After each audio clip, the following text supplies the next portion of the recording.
He built America's financial system from scratch, yet died broke. Alexander Hamilton was one of the most brilliant minds of the founding era, but his life ended in a bloody duel over pride and politics. Long before the wars, the politics, and the power, there was an island. Quiet, humid, swept by salt and wind. Nevis, in the British West Indies, sat small and almost invisible on the map of the world. But in the mid-18th century, that's where one of history's sharpest minds was born, Alexander Hamilton. Or maybe not. You see, even his birth is a riddle. Some records say he was born in 1755. Others insist it was 1757. Alexander himself sometimes seemed unsure, or perhaps he wanted to forget. What we do know is that he was born into nothing. His mother, Rachel Fawcett, was of French Huguenot descent. She had once been married to a Danish merchant, but that relationship crumbled. Her divorce wasn't recognized by the church, so when she began a relationship with James Hamilton, Alexander's father, it was considered scandalous. They were never legally married, which made young Alexander illegitimate. That word carried weight back then. Heavy weight. It meant doors closed before you could knock. It meant whispers in the street. It meant shame you didn't earn, but had to carry. Alexander grew up surrounded by economic hardship. His father struggled to find steady work. His mother, although resourceful and determined, couldn't shield him from poverty. The family moved from Nevis to St. Croix, trying to build a life, but bad luck followed them like a shadow. When Alexander was around 11, James Hamilton abandoned the family, likely ashamed and unable to provide.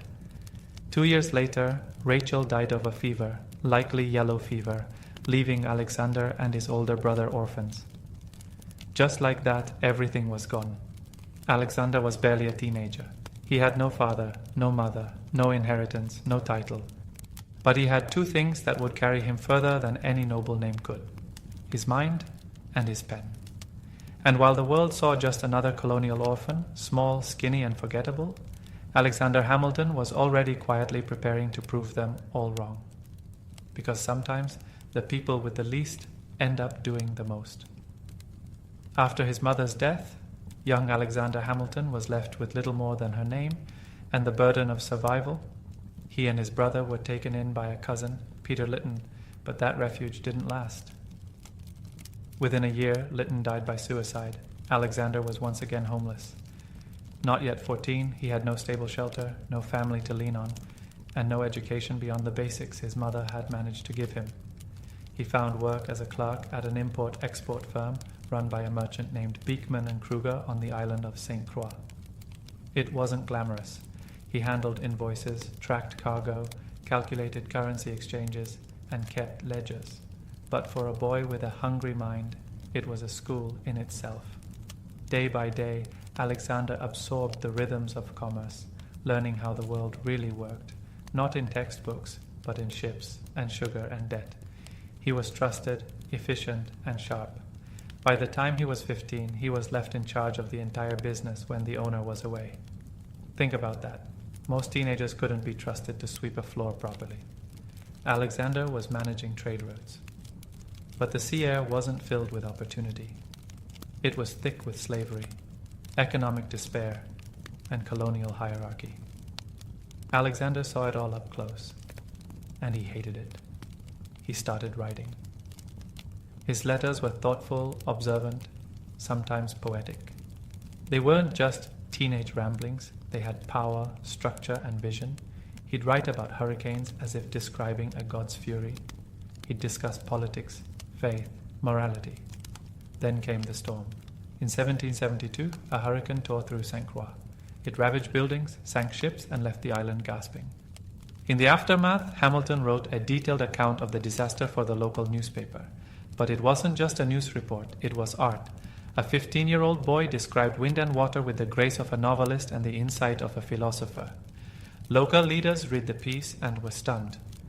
Who was this boy? How did he write like that? They passed around his essay. They started whispering, then they started collecting donations.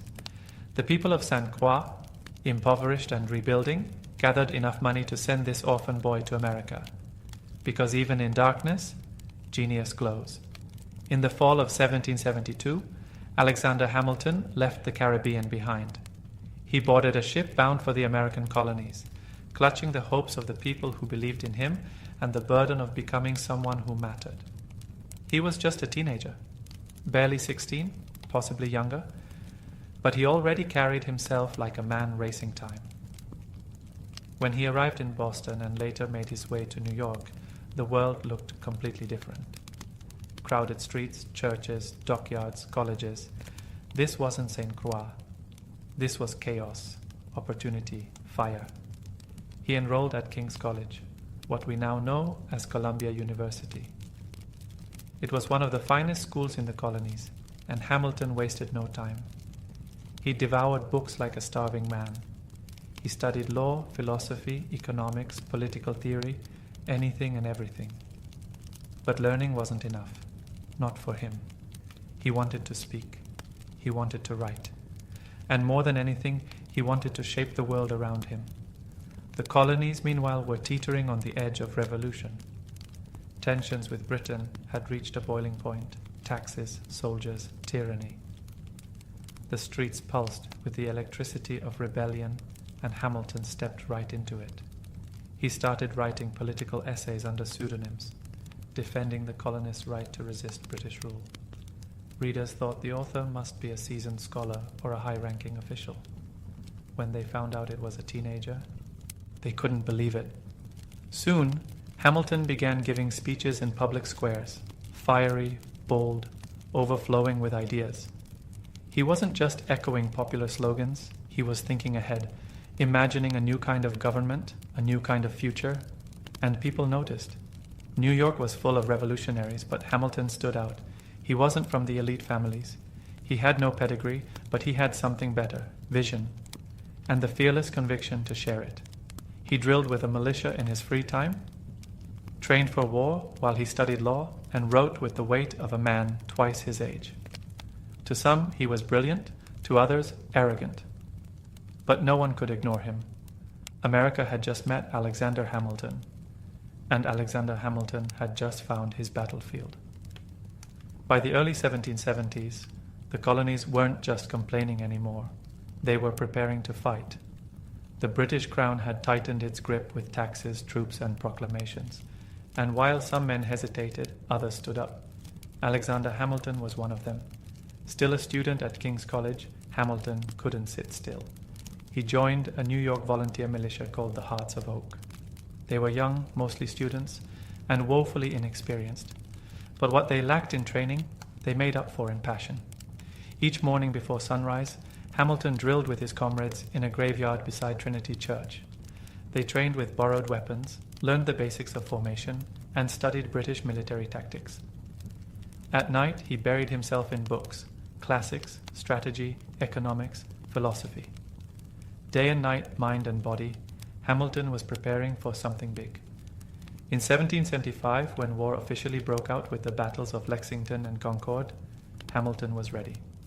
He helped lead a daring raid on a British battery in Manhattan, stealing cannons under enemy fire. It was bold, dangerous, and successful, exactly the kind of act that caught attention. Hamilton's leadership was unmistakable. He wasn't just a writer anymore. He was now a soldier, and a good one. Within months, he earned a commission as captain of an artillery company. It was a rare position for someone so young and without connections. But Hamilton had proved himself in both word and action. His company saw action in several key battles, including the Battle of Princeton, where Hamilton's guns helped secure a pivotal victory for the Continental Army. His skill didn't go unnoticed. Commanders praised his discipline and organization. His troops respected him, and news of a brilliant young artillery captain with a silver tongue and steel nerves began to spread. But someone else had noticed too, someone who would change Hamilton's life forever, General George Washington. Washington, commander of the Continental Army, was constantly on the lookout for men who could think, lead, and act under pressure. And in Alexander Hamilton, he found all three. Hamilton had no way of knowing, but his days as a frontline officer were numbered. He was about to be called somewhere even more powerful than the battlefield. He was about to step inside the war room of a revolution. In 1777, something unexpected happened. Alexander Hamilton, barely in his 20s, commanding an artillery unit with growing respect, received an invitation. General George Washington wanted him, not as a field commander, but as part of his inner military staff. At first glance, it might have seemed like a step backward. Hamilton loved the battlefield. He thrived on action, movement, and strategy under fire. But this was different. This was Washington. And this offer wasn't a demotion. It was a doorway into the very heart of the revolution. Hamilton accepted. Washington made him an aide-de-camp, a kind of chief of staff. But in truth, he was far more than a glorified secretary. He became Washington's most trusted advisor, writing letters, orders, and diplomatic messages, many in Washington's voice. Hamilton's pen never stopped moving. His words carried authority, clarity, and purpose. He corresponded with generals, governors, and Congress. When orders needed to be obeyed, Hamilton's letters made sure they were. His writing was as sharp as his thinking, and he worked day and night, often by candlelight, with stacks of parchment and ink-stained hands. Washington relied on him for more than paperwork. Hamilton became a voice in his ear, a strategist, a sounding board. Despite the massive difference in age and status, there was mutual respect. Washington saw in Hamilton something rare, brilliance without hesitation. But Hamilton, despite his loyalty, still craved more. He didn't want to be remembered as just a writer. He yearned to lead men in battle again, to earn personal glory on the field, not just behind a desk. Multiple times he asked Washington for a combat command. Multiple times Washington denied him, not out of punishment, but because he couldn't afford to lose him. The tension quietly simmered between them. Washington treated him like a son. Hamilton sometimes chafed at the boundaries, but they needed each other. During these years, Hamilton also forged connections with powerful allies, including Lafayette, John Lawrence, and other revolutionary thinkers. His ideas were expanding. He wasn't just fighting a war, he was dreaming of what came after it. A new nation, a government that actually worked, a future he could help design. He was still young, still ambitious, and still just getting started. For 4 long years, Alexander Hamilton served faithfully at George Washington's side. He drafted letters that held armies together, organized supply chains during brutal winters, and helped Washington navigate the fragile egos of generals and politicians. His work was vital, there was no denying that. But inside, a fire still burned. Hamilton wanted the battlefield. He didn't just want to write about war, he wanted to fight it. He saw glory in military leadership, in leading charges, in commanding respect, not just for his intellect, but for his bravery. He'd proven himself before, back when he stole cannons under enemy fire and rallied artillery units in battle. But now, confined to paperwork and politics, he felt caged. He asked Washington repeatedly for a field command. Washington declined, repeatedly. To Washington, Hamilton was irreplaceable in his current role. He was efficient, brilliant, and dependable. While other aides came and went, Hamilton stayed. And Washington, often isolated, relied on him like few others. But Hamilton saw things differently. Each time another officer earned a battlefield promotion, each time someone else received the praise and recognition he craved, resentment quietly grew. Hamilton wasn't just hungry for action, he was hungry for legacy. He didn't want to be remembered as a behind-the-scenes figure. He wanted his own legend. The tension reached a breaking point in early 1781. After a minor misunderstanding, Hamilton kept Washington waiting outside a room for just a few minutes. Washington snapped. He rebuked Hamilton sharply, and Hamilton, already simmering with frustration, resigned from his staff position soon after. It was bold. Some might say reckless. But for Hamilton, it was a necessary gamble. He had served loyally. He had earned trust. And now he would take his fate into his own hands. Still, even after resigning, he didn't abandon the cause. He remained connected to the army, continued writing, and kept pushing for a command of his own. And finally, that chance came. Later that year, Washington offered him what he had waited for, his own battalion. The war wasn't over yet. and neither was Alexander Hamilton's climb toward greatness. The pen had served him well, but now it was time to lead with the sword. After years of waiting, writing, and proving himself behind the scenes, Alexander Hamilton finally received what he'd been chasing, command of his own battalion. It was the spring of 1781. The American Revolution was grinding into its final decisive stages, and all signs were pointing toward Yorktown, Virginia. There, British General Cornwallis had dug in with thousands of troops, waiting for reinforcements from the sea. What he didn't know was that the Franco-American alliance was about to strike with full force. Washington and French General Rochambeau planned to march their armies south for one final blow. Hamilton, with his newly earned command, would march with them. As the siege of Yorktown began in September, Hamilton's moment came into focus. The plan was risky, a nighttime assault on British Redoubt No. 10, one of two key fortifications protecting Cornwallis's position. If they could take it, the siege would tip in America's favor. Washington trusted Hamilton to lead the charge. October 14th, 1781. The night was moonless, thick with tension. Hamilton's men crept toward the redoubt with bayonets fixed, rifles unloaded. Silence was essential. No gunfire, just steel and fury. And then they struck. Hamilton led the attack from the front. He climbed over the enemy defenses under a storm of musket fire, sword in hand, rallying his men forward. Within 10 minutes, 10 brutal, breathless minutes, the redoubt was theirs. The victory at Redoubt 10, paired with the simultaneous French success at Redoubt 9, broke the British lines. Within days, Cornwallis surrendered. The war, for all practical purposes, was over. For Hamilton, that night was more than just a battle, it was vindication. He had proven he was more than a writer, more than a political mind. He had led troops under fire and won.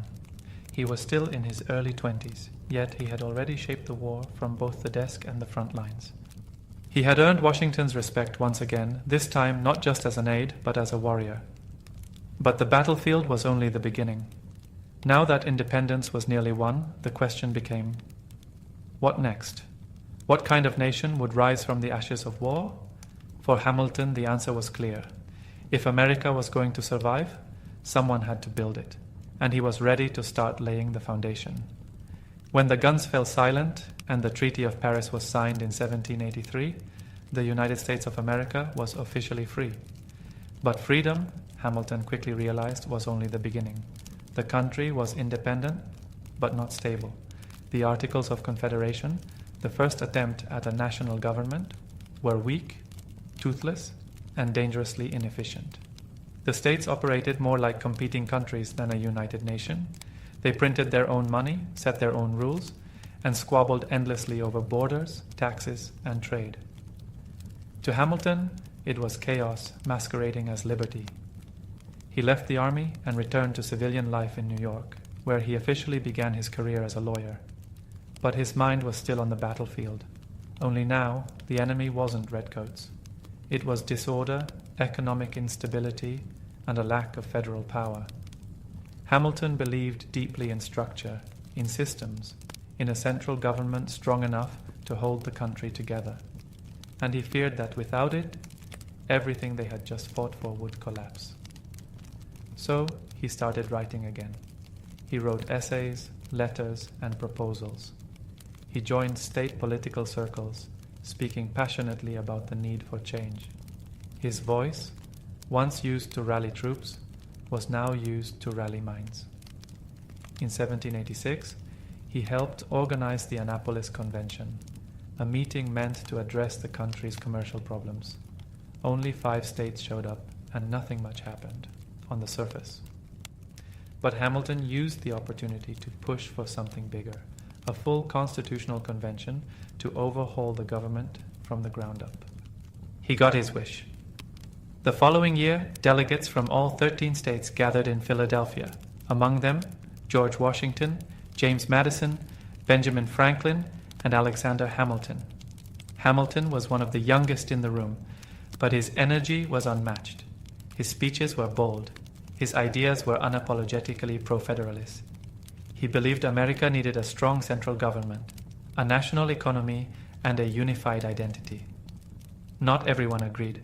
In fact, many were wary of centralized power. It reminded them too much of monarchy. But Hamilton didn't back down. He wasn't just fighting for a constitution, he was fighting for a vision of America that could last. Because revolutions may win freedom, but only structure can keep it.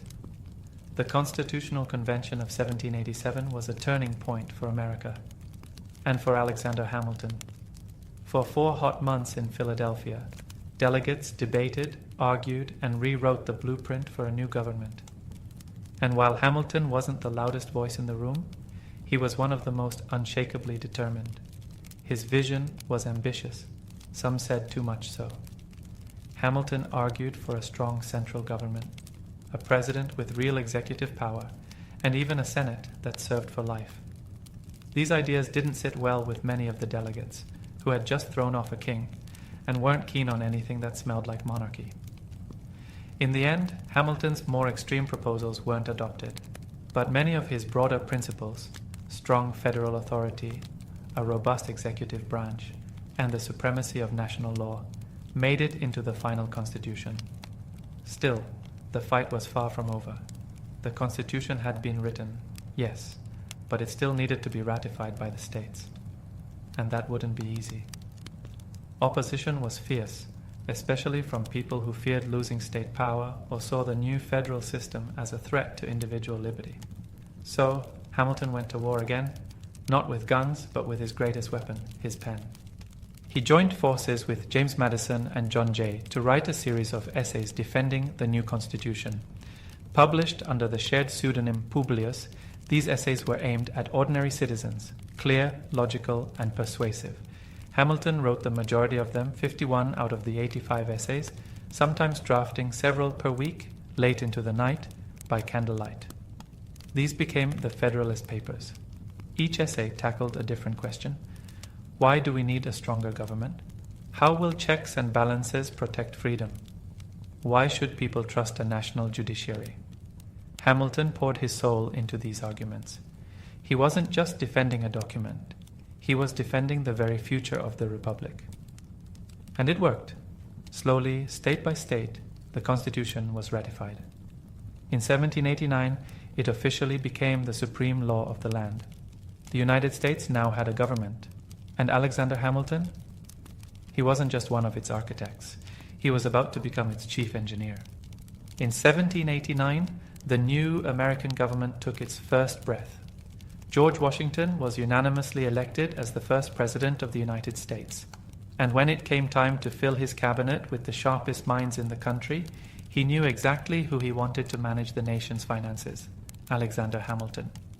Hamilton was sworn in as the first Secretary of the Treasury, a title that might have sounded bureaucratic, but in reality came with a staggering challenge. The United States was broke. There was no national currency, no central banking system, no public credit.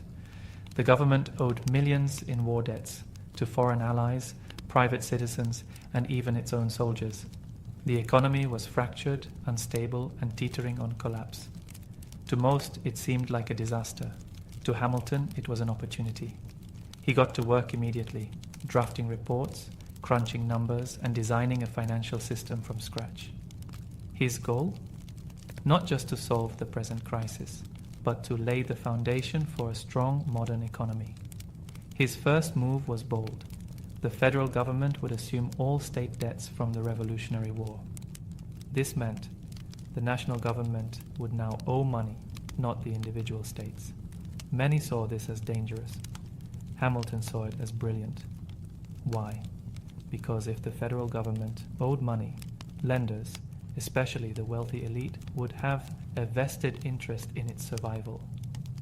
Next, he proposed the creation of a national bank, a central institution that could manage government funds, issue stable currency, and stimulate economic growth. He also introduced tariffs and taxes designed to protect American manufacturing and help generate revenue. To Hamilton, economics wasn't just about math. It was about power. He believed that a strong economy would lead to a strong nation, and that public credit, once restored, would attract investment, create jobs, and elevate the United States on the global stage. But not everyone shared his vision. His policies triggered fierce opposition, especially from Thomas Jefferson and James Madison, who feared that Hamilton was creating an elite, centralized government too similar to Britain's monarchy. Still, Washington backed him. And slowly but surely, Hamilton's ideas took root. The US economy began to stabilize. Confidence grew. The dollar gained value.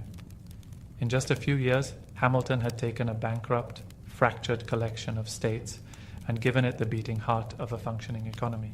He wasn't just managing money, he was building a nation. As Alexander Hamilton's financial system began to take shape, so did his reputation, not just as a brilliant architect of the economy, but as a polarizing force in American politics. To his supporters, Hamilton was a genius, a man who turned chaos into order and gave the young nation a real future. But to his critics, he was dangerous, too bold, too centralized, too British in style, with his talk of national banks, strong executives, and urban industry. And no critic was louder or more persistent than Thomas Jefferson. Jefferson, the Secretary of State, was Hamilton's opposite in nearly every way. Where Hamilton believed in cities, commerce, and concentrated federal power, Jefferson believed in rural life, individual liberty, and limited government. He saw America as a land of farmers and freedom, not financiers and federal banks. The two men couldn't have disagreed more. To Jefferson, Hamilton's national bank was unconstitutional. His debt plan was a favor to the wealthy. His tariffs and taxes, a burden on the common man. He believed Hamilton was steering the country toward a dangerous aristocracy, where elites ruled and liberty suffered. To Hamilton, Jefferson was naive. His vision of an agrarian paradise ignored economic reality. Without credit, without industry, without structure, Hamilton believed the nation would crumble. The clash was more than philosophical. It became personal. Each man had allies. Jefferson had Madison, and Hamilton had Washington's ear. Their disagreements turned the cabinet into a war zone. Washington, though respectful of Jefferson, often sided with Hamilton. He valued results, and Hamilton delivered them. Still, the feud grew. In the press, Jefferson's allies accused Hamilton of corruption and tyranny. In return, Hamilton's supporters painted Jefferson as weak and idealistic. What began as debate quickly hardened into rivalry and eventually birthed something new in American history: political parties. Hamilton's followers became known as the Federalists, Jefferson's the Democratic Republicans. The country, still young and fragile, was now splitting into factions. It wasn't what the Founding Fathers had wanted, but it was what the moment demanded. And right in the center of it all stood Alexander Hamilton, praised, hated, unstoppable. He had built an economy. Now, unknowingly, he had helped build the machinery of American politics. The United States had barely found its footing before it began to divide, not by geography, but by ideology. And at the heart of this division stood two powerful opposing minds, Alexander Hamilton and Thomas Jefferson. Hamilton never intended to start a political party, but his policies, national debt consolidation, a central bank, manufacturing support, and a strong executive, were radical enough to make him a symbol of a broader political movement. His followers, urban merchants, financiers, lawyers, and many war veterans, rallied around his ideas. They called themselves Federalists. On the other side, Jefferson and James Madison spoke to farmers, artisans, and states' rights advocates. They feared that Hamilton's version of government would turn the republic into an oligarchy ruled by banks and elites. They formed what would become the Democratic Republican Party. This was the birth of America's first party system. The press, which had once focused on foreign affairs and commerce, now became weaponized. Partisan newspapers sprang up like wildfire. Hamilton's allies wrote fiery editorials defending central authority and financial discipline. Jefferson's camp countered with blistering critiques, accusing Hamilton of betraying the revolution by building a system that benefited the rich. Hamilton, ever combative, gave as good as he got. He wrote under pseudonyms, leaked damaging letters, and used his incredible skill with language to shape public opinion. He wasn't just managing policy, he was managing narratives. Washington, who deeply disliked factionalism, grew increasingly uncomfortable. He had hoped that his presidency would set a tone of unity. But by the end of his second term, the cabinet was a political battlefield, and the nation a house divided. Eventually, Jefferson resigned from Washington's cabinet, disgusted by Hamilton's influence. But even in resignation, his movement grew stronger. And then came the election of 1796, America's first real contested presidential race. John Adams, a Federalist, won. But Jefferson, his opponent, became vice president under the rules of the time. It was an awkward, tense administration, and Hamilton, although no longer in the cabinet, still pulled strings from behind the curtain. The revolution had created a nation, but Hamilton and Jefferson had created something longer lasting, the template for American political conflict. Ideas versus power, cities versus farms, central versus local, and the fight was far from over. Alexander Hamilton had built a reputation as a man of brilliance, order, and discipline. But in 1797, that image would shatter. It all began several years earlier, during the summer of 1791. Hamilton, then the Secretary of the Treasury and one of the most powerful men in the country, was approached at home by a young woman named Maria Reynolds. She claimed her husband had abandoned her and asked Hamilton for financial help. He agreed, but what followed wasn't charity. It was an affair. Hamilton and Maria Reynolds began a secret relationship that lasted for months. But it wasn't just an affair. It turned into a trap. Her husband, James Reynolds, found out and blackmailed Hamilton, demanding money to keep silent. Rather than end the affair immediately, Hamilton continued to pay and continued to see Maria. Eventually, the situation unraveled. In 1797, political enemies, including Thomas Jefferson's allies, uncovered the payments. They suspected Hamilton was involved in financial corruption, using government funds improperly.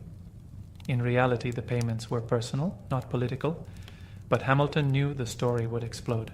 So he did something almost unthinkable. He told the truth. In a 95-page public document, now known as the Reynolds pamphlet, Hamilton confessed to the entire affair in shocking detail. He admitted to adultery, to the blackmail payments, and to the personal disgrace it brought, but he denied any financial misconduct in his public office. It was the first major sex scandal in American political history, and it ruined him. Public reaction was brutal. Some were stunned by his honesty. Others repelled by the behavior itself. His enemies used it as proof that Hamilton was immoral and unfit for public life. Even his allies were shaken. His once sterling reputation took a permanent hit. At home, things were even worse. His wife, Eliza, was devastated. The woman who had supported him through war, scandal, and politics now had to endure public humiliation. Hamilton never recovered politically. Though he continued to write and advise, he would never hold public office again. The man who built America's financial foundation had destroyed his credibility with one private mistake. His enemies cheered. But Hamilton, he wrote on, because no matter how deep the scandal, he still believed in shaping the future. After the publication of the Reynolds pamphlet, Alexander Hamilton's world changed. He had exposed himself, not just to save his public integrity, but to own his mistake. But honesty, as it turned out, came at a steep price. The American public was shocked. Many couldn't believe that the architect of the nation's economy, the man once whispered about with admiration, had fallen into such a personal scandal. The whispers turned into headlines, and the headlines turned into laughter. Political opponents pounced. Jeffersonian newspapers had a field day, portraying Hamilton as a corrupt hypocrite, a man who claimed to build a moral republic while living a double life. His affair with Maria Reynolds was used not just to attack his character, but to discredit everything he stood for. Among Federalists, the reaction was mixed. Some admired his honesty, saying it proved he had nothing to hide. Others saw a liability, a man who, despite his brilliance, couldn't control himself. But perhaps the most painful reaction came from within his own home. Eliza Hamilton, his wife, had been his fiercest defender for years. Through war, politics, and public pressure, she had stood by him. But this time, Hamilton had betrayed her trust in the most public way possible. The damage to their marriage was deep and personal. Still, she didn't leave him. And Hamilton, wounded but not silenced, continued to write. He may have lost public favor, but he had not lost his sense of duty. He remained an influential voice behind the scenes. During the contentious presidential election of 1800, Hamilton, no longer in office, tried to shape the outcome anyway. Although he was a Federalist, Hamilton did not trust President John Adams, the head of his own party. The two men had grown to despise each other. So, in a move that shocked even his allies, Hamilton publicly attacked Adams in a scathing pamphlet, calling him unstable and unfit for office. It was political suicide. The attack fractured the Federalist Party and opened the door for Thomas Jefferson to win the presidency. Hamilton had intended to steer the outcome, but ended up sinking his own side. He had once controlled America's finances. Now he was an outsider in a country he helped build. Yet even in exile, Hamilton couldn't help himself. He kept writing, because that's what Hamilton did. He fought, he failed, and he never stayed quiet. By the turn of the 19th century, Alexander Hamilton's influence had faded. He no longer held public office, the Federalist Party was splintered, and his personal reputation, still scarred from the Reynolds scandal, kept him on the fringes of power. But if Hamilton was drifting from the center of politics, someone else was quickly stepping into it. Aaron Burr. Sharp, ambitious, and unpredictable, Burr was a man Hamilton had never trusted. The two had crossed paths in New York politics for years. Burr was charismatic, calculating, and well-connected. He could charm a crowd just as easily as he could undercut an opponent. To Hamilton, Burr was dangerous, not because of what he believed, but because he seemed to believe in nothing. In the election of 1800, the rivalry between Burr and Hamilton deepened. Burr ran as Thomas Jefferson's running mate on the Democratic-Republican ticket. But due to a quirk in the Electoral College system at the time, both Jefferson and Burr received the same number of electoral votes. A tie. The decision went to the House of Representatives, and Hamilton, though no friend to Jefferson, made a stunning choice. He backed Jefferson. In letters and conversations with Federalist representatives, Hamilton argued that while he disagreed with Jefferson's politics, at least Jefferson had principles. Burr, in Hamilton's eyes, had none. Burr loves nothing but himself, he wrote. He is as ambitious and unprincipled as he is dangerous. It was a critical move. Jefferson was selected as president. Burr became vice president, but he knew exactly who had cost him the top seat. Hamilton had made a powerful enemy, and Burr never forgot. Over the next few years, Burr's political fortunes declined. He was sidelined during Jefferson's presidency and eventually found himself isolated, much like Hamilton. But unlike Hamilton, Burr was not content to fade quietly. The tension between the two men smoldered. Through letters, speeches, and political maneuvering, Hamilton continued to publicly insult Burr's character.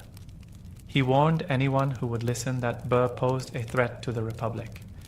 It wasn't just politics anymore, it was personal. Two men, two careers in decline, and one final confrontation creeping closer. Neither of them knew it yet, but the fuse had already been lit, and it would explode in blood. By 1804, the political landscape had changed. Again. Thomas Jefferson was in his second term as president, and Aaron Burr, still serving as vice president, was now completely cut off from the power he once tasted. Rejected from Jefferson's inner circle and politically stranded, Burr set his sights on a new opportunity, the governorship of New York. It was a chance to reclaim relevance, to reset the game. But Alexander Hamilton, never one to stay silent, refused to let that happen. Throughout Burr's campaign, Hamilton worked behind the scenes to block him. He wrote letters to influential figures, urging them not to support Burr. He warned that Burr was corrupt, unpredictable, and unworthy of trust. The most unfit and dangerous man of the community, Hamilton called him. It was political sabotage. And it worked. Burr lost the election. Publicly humiliated and privately enraged, Burr blamed one man for his defeat, Alexander Hamilton. Shortly afterward, a letter was published in a newspaper. In it, Dr. Charles Cooper, a friend of Hamilton's, described Hamilton's opinion of Burr at a private dinner. According to Cooper, Hamilton had said things still more despicable about Burr than what had been published. That was it. Burr demanded a retraction. Hamilton refused. He admitted to criticizing Burr's political conduct, but not to calling him despicable. That, he said, was hearsay. But Burr didn't want a clarification. He wanted a reckoning. So he sent a letter, a formal challenge, a duel. At first, Hamilton hesitated. Dueling was illegal, dangerous, and against his own moral beliefs. He had lost friends to duels. He had spoken against them publicly. He had a family. He had sons. He had a legacy. But he also had pride. Hamilton feared that rejecting the challenge would brand him a coward. He believed that honor mattered, and so he accepted. He began to put his affairs in order. He wrote a letter to Eliza, expressing his love. He drafted a statement explaining that he intended to throw away his shot, not to kill, but to preserve honor without bloodshed. But duels didn't always go according to plan. On the morning of July 11th, 1804, Hamilton and Burr would meet on the cliffs of Weehawken, New Jersey. 2 men, 2 pistols, and one final moment that would change American history forever. The sun had barely risen on July 11th, 1804, when 2 boats quietly slipped across the Hudson River from Manhattan to the wooded bluffs of Weehawken, New Jersey. The sky was pale, the air thick with mist. It was a place chosen deliberately, remote, hidden from the law, and stained with history. Just a few years earlier, Hamilton's own son, Philip, had died in a duel here. Now, Alexander Hamilton had returned to face his own end. He arrived with his second, Nathaniel Pendleton. Aaron Burr brought his own second, William Van Ness. The pistols were prepared, the distance was measured, 10 paces apart. Burr stood tall, composed. Hamilton, quiet but resolute. What exactly happened in the seconds that followed remains a mystery. Hamilton claimed beforehand that he intended to throw away his shot, to aim high, to avoid bloodshed, to meet the challenge without killing. Some accounts say he fired into the air, deliberately missing. Others believe he flinched or fired by reflex. But what isn't in question is what Burr did next. He raised his pistol. He fired. The bullet struck Hamilton in the lower abdomen, shattering his ribs, tearing through his liver, and lodging in his spine. He collapsed almost instantly. Burr, stunned by the damage, stepped forward, then turned and walked away. Hamilton was rushed back across the river, unconscious, bleeding, and barely alive. He was taken to the home of a friend in Greenwich Village, where his family soon gathered. He lived for 31 hours. During that time, he drifted in and out of consciousness. He spoke to his wife, Eliza, asked for forgiveness, and received last rites. His friends came to say goodbye. His children held his hand. And then, on the afternoon of July 12, 1804, Alexander Hamilton died. He was 47 years old. The man who had fought in the Revolution, built the nation's financial system, written the bulk of the Federalist Papers, and shaped the very structure of the United States, was gone. Killed in a duel that history would remember as a tragedy, a waste, and a final chapter written in gunpowder and pride. But Hamilton's story didn't end there, because death has a strange way of echoing, especially when a legacy refuses to be buried. As news of Alexander Hamilton's death spread across New York City, shock rippled through every corner of the young republic. Crowds gathered in silence outside his home. Federalists mourned the loss of their intellectual anchor. Even those who opposed him politically stood still, stunned by how suddenly and senselessly it had ended. Duels had claimed lives before, but this felt different. Here was a man who had helped win independence, built the U.S. economy, defended the Constitution, and shaped the very foundations of government, now gone by the hand of a sitting vice president. Public outrage flared. Hamilton's funeral drew thousands. Businesses closed. Church bells rang. Soldiers marched alongside civilians in mourning. At Trinity Churchyard, his coffin was lowered into the ground beneath a simple stone. He was buried not as a politician, but as a patriot. His wife Eliza stood by his side until the very end. In the days after his death, Eliza faced a mountain of debts and 7 surviving children to raise. Yet she refused to break. Fueled by grief and love, she dedicated her life to preserving her husband's legacy and to finishing the work he had started. She helped establish the first private orphanage in New York, honoring Hamilton's own childhood as a poor, forgotten boy.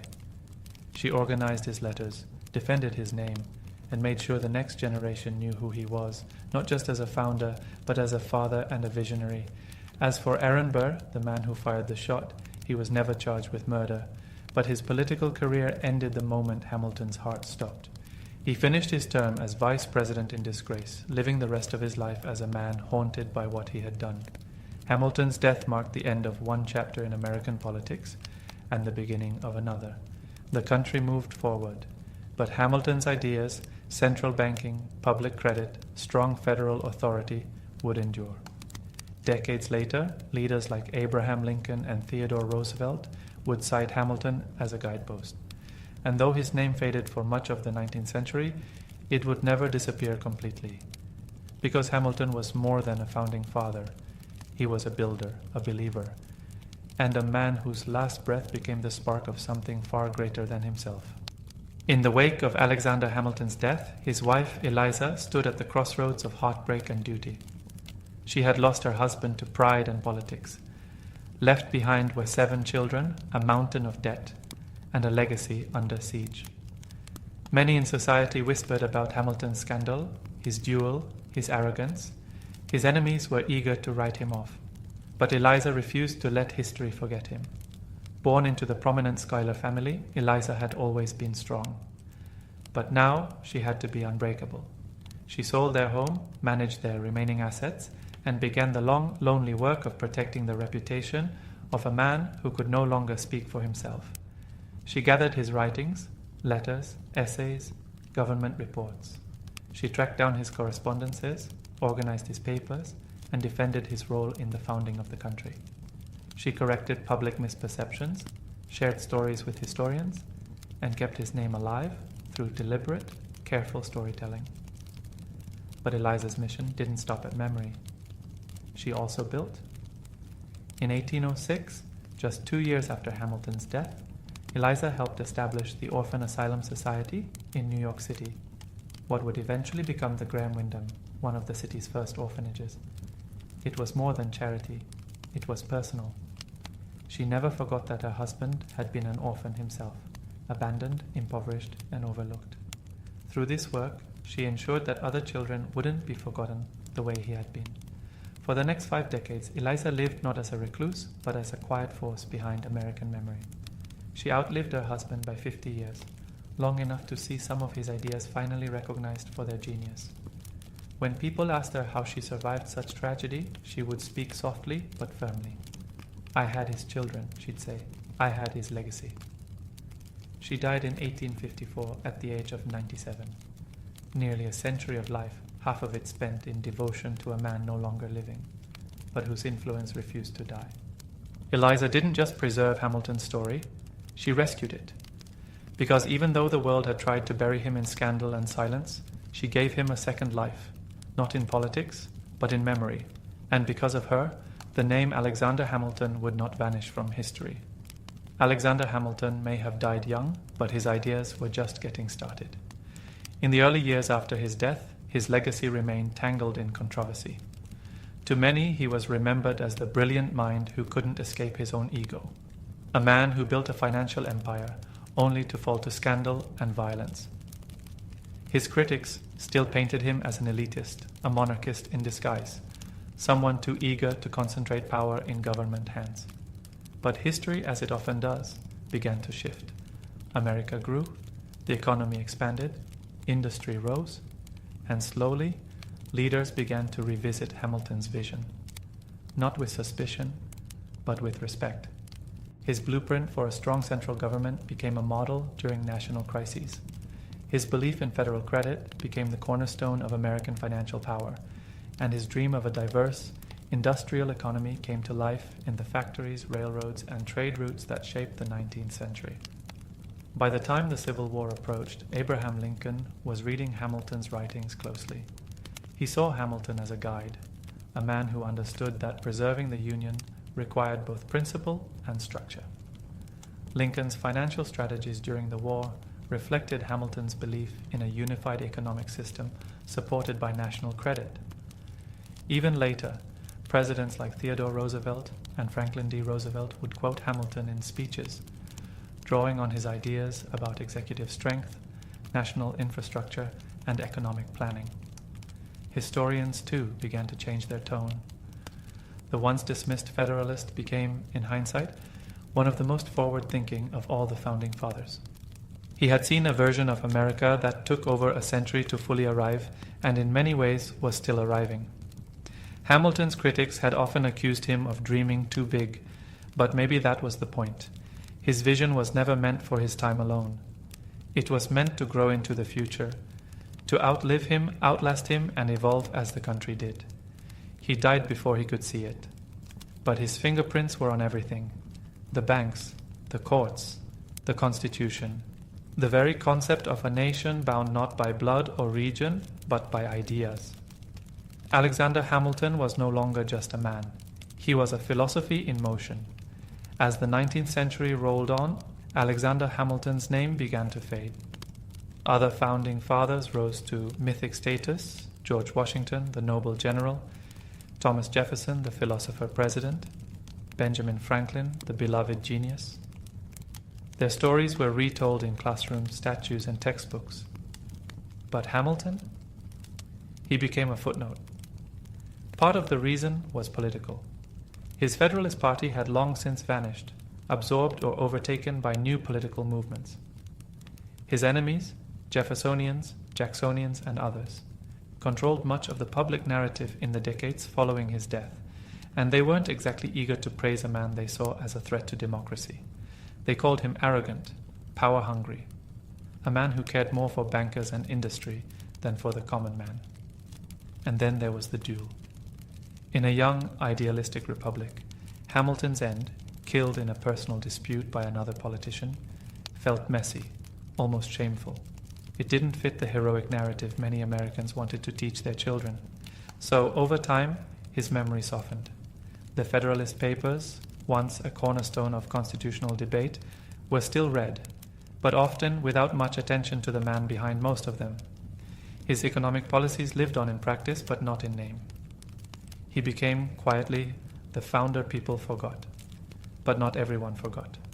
Legal scholars, economists, and historians kept digging into his work. Some praised his brilliance, his foresight, his ability to predict the needs of a nation still in its infancy. Others admired the raw determination of a man who rose from nothing, an illegitimate orphan from the Caribbean, into one of the most influential figures in American history. Even still, for most of the 19th and 20th centuries, Hamilton remained a second-tier figure, respected but not revered. His portrait was placed on the $10 bill, but few people gave it more than a passing glance. He had a statue or two, a few schools named in his honor, and a tomb in Trinity Church. But he wasn't celebrated the way Washington or Lincoln were. It seemed history had quietly tucked him away. But Hamilton had always been underestimated, and like he had done so many times before, he was quietly waiting for a chance to rise again. This time, not through politics, but through something no one saw coming. For nearly 2 centuries, Alexander Hamilton's story remained largely in the background of American memory, until one man picked up a book at an airport and everything changed. In 2004, historian Ron Chernow published a groundbreaking biography titled Alexander Hamilton. It was rich, detailed, and deeply humanizing. Instead of focusing only on policy or scandal, it painted a full picture of a complex man, flawed, brilliant, ambitious, relentless.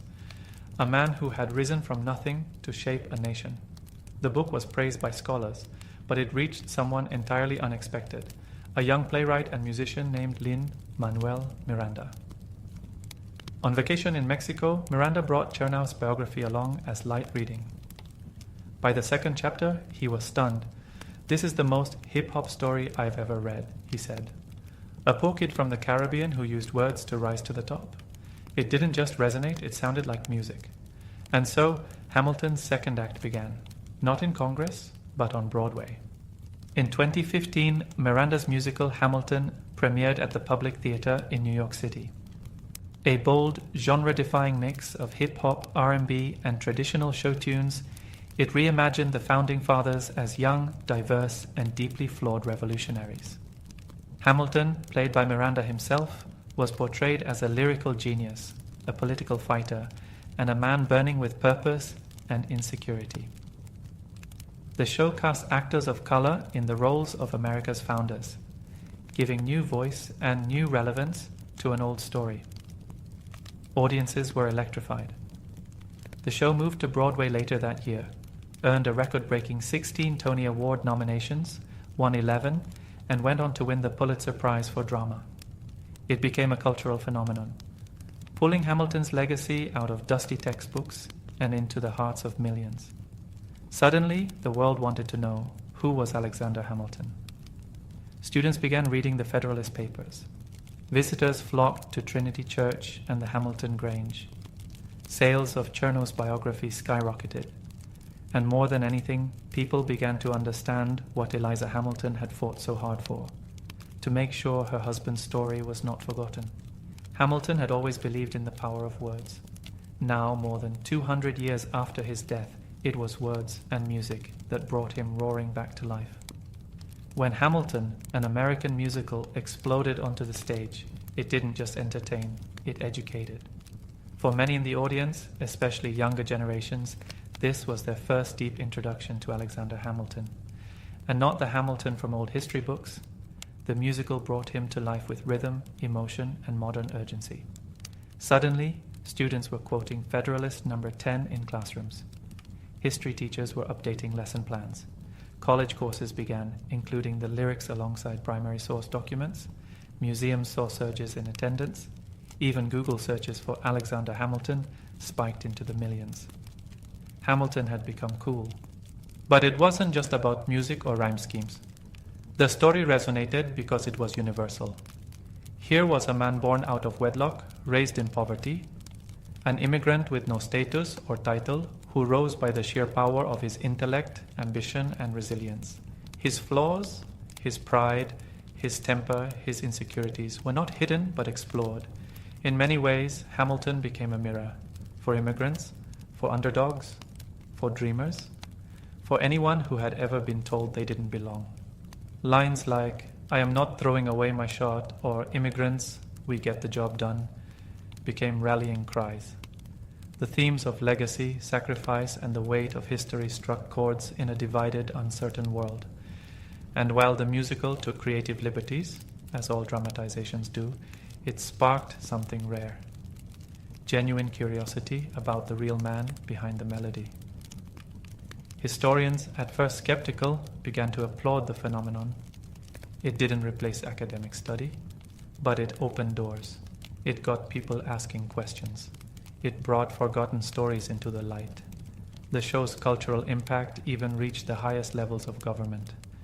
Former President Barack Obama called it a story about America then, told by America now.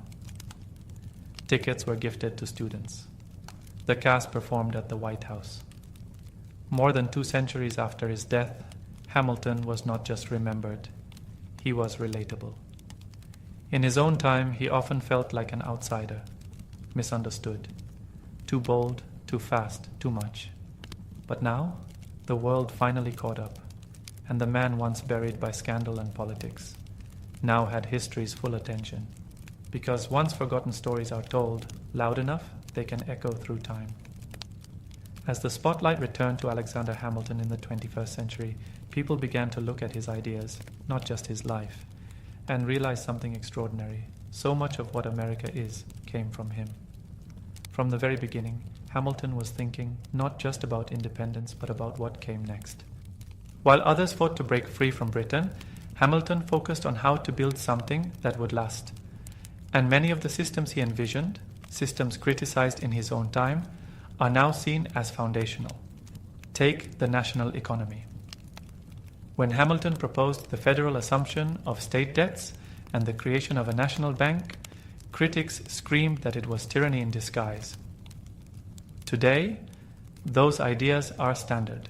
America's credit system, the Treasury Department, and the very concept of public finance were all shaped by his blueprint. Then there's the Constitution. While others hesitated over its limitations, Hamilton helped sell it to the public with unmatched force. The Federalist Papers, which he wrote the bulk of, are still referenced in Supreme Court decisions today. His defense of strong federal authority laid the intellectual foundation for a united country. Even the executive branch, the power of the presidency, the role of the cabinet, and the checks between branches of government reflect Hamilton's influence. He feared mob rule just as much as monarchy, and he worked endlessly to balance liberty with law. He also envisioned America as a place not just of ideals, but of industry. He pushed for manufacturing, infrastructure, and innovation. In his famous report on manufacturers, he outlined a vision of an economic powerhouse, a nation that could stand on its own. At the time, many rejected it. Today, it reads like prophecy. Hamilton's legacy isn't just carved in marble or printed on currency. It lives in every debate about federal power, every discussion about debt and taxes, every policy decision that weighs liberty against responsibility. He saw government not as a threat, but as a tool that, when used wisely, could build a country strong enough to survive war, division, and time itself. 200 years later, we're still using that tool, still building, still following a blueprint drawn up by a man who never stopped working until history caught up with him. Alexander Hamilton's rise was remarkable, but it wasn't smooth. For all his brilliance, for all the systems he built, the papers he wrote, the battles he fought, Hamilton was never a perfect hero. In fact, what makes his story resonate today isn't just his success, but his flaws. Hamilton was often his own worst enemy. His pride, for starters, was enormous. He believed, often rightly, that he was the smartest man in the room. But that belief came at a cost. He insulted political allies, alienated colleagues, and when given the chance to stay quiet, he almost never did. Take the Reynolds affair. Many in his circle advised him to stay silent, let the rumors fade. Instead, he published a 95-page confession, publicly, in detail. To protect his political reputation, he torched his personal one. His need to be right, always, cost him more than he could afford. He also had a sharp temper. Words were his weapon, and he wielded them with surgical cruelty when provoked. His political writings were ruthless, even against fellow Federalists. His pamphlet, tearing apart John Adams, didn't just hurt Adams, it helped Jefferson win the presidency. That wasn't strategy, that was impulse. Hamilton also struggled with contradictions. He fought for liberty, yet helped create systems that concentrated power. He distrusted the masses, yet built mechanisms to protect their future.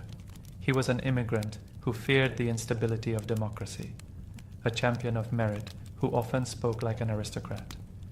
And perhaps the deepest contradiction of all, he was a man obsessed with legacy, who died in a duel that almost erased it. And yet, isn't that what makes him relatable? Hamilton wasn't untouchable like Washington. He wasn't quietly calculating like Madison. He was loud, fiery, ambitious, and deeply human. He worked himself to the bone because he never felt secure. He pushed too hard because he feared being forgotten. He made mistakes because he refused to play safe. And that's why, centuries later, his story still speaks. Because Hamilton wasn't a legend carved in stone. He was flesh and blood, genius and flaw, a man who tried, failed, rose, fell, and kept going. He wasn't perfect. He was real. Legacies are strange things. Some are carved in stone, immediate, obvious, larger than life. Others are quieter, buried for a time, waiting for someone to dust them off and see them clearly. Alexander Hamilton's legacy lived somewhere in between. In his lifetime, he fought for influence. After his death, he faded into the background. But now, more than 200 years later, he's everywhere, in classrooms, theaters, political debates, and social movements. What makes his legacy so powerful today isn't just what he did, it's what he represents. He's the immigrant who built a nation's economy, the orphan who stood beside a general, the outsider who stepped into the core of power and refused to apologize for being bold. In a country built on opportunity, Hamilton's story is the ultimate proof that you don't need to be born into greatness to achieve it. But legacy, to Hamilton, was never about statues or songs. It was about impact. He once asked a haunting question, "What is a legacy?" It's planting seeds in a garden you never get to see. He didn't live to see his economic system flourish. He didn't see his constitution endure centuries. He didn't see his wife outlive him by 50 years or witness a Broadway musical about his life. He never saw young students quoting his essays in schools across the world. But those seeds, they grew. And in that way, his voice never really stopped speaking. You hear it every time someone defends the Constitution with logic and passion. You see it in systems that still hold the country together. You feel it in stories of people who rise from nothing, just like he did. Even in the face of death, Hamilton was thinking forward. His duel wasn't just a personal tragedy. It was a final act of a man who understood the cost of legacy. He wrote letters, settled debts, prepared his family, and asked that his story not be lost. He was thinking of tomorrow, even as his time ran out. And now, centuries later, the garden he planted continues to bloom. Not because he was perfect, but because he refused to be forgotten. Alexander Hamilton's life was short, 47 years. But in those years, he lived more than most ever do. He rose from poverty, carved out a place in history with nothing but his mind and will, and left behind a legacy that helped shape an entire nation. He was never a president. He never led a state. But his fingerprints are on the Constitution, the financial system, the courts, the very idea of what it means to be a united nation. And yet, what makes Hamilton truly unforgettable isn't just what he built, it's how he built it. He failed publicly, he loved deeply, he fought passionately, he made enemies, mended friendships, and left a trail of letters that pulse with energy, urgency, and brilliance. He was a flawed man, jealous, stubborn, impulsive, but he was also endlessly driven. He believed in building something bigger than himself, even when it cost him everything. And maybe that's why, all these years later, we're still drawn to his story, because we recognize it, the struggle to rise, the need to prove yourself, the tension between ambition and morality, the hope that your work, your words, might outlast you. His life reminds us that greatness isn't about perfection, it's about effort, about vision, about refusing to settle for the world as it is and daring to imagine the world as it could be. Hamilton imagined a future where America was strong, structured, and stable. And while he never got to see that future fully realized, he laid the foundation with fierce determination. He may not have thrown away his shot on that dueling ground, but through his work, his words, and his unwavering spirit, he gave the rest of us a shot at freedom, at structure, at possibility. And in the end, what more could you ask from a founding father? He was not made of marble or myth, he was made of ink, steel, and fire. So the next time you hold a $10 bill, remember the man who didn't come from money, didn't come from privilege, but gave everything he had to build a country that could outlive him. That's Alexander Hamilton. And now, you know his story.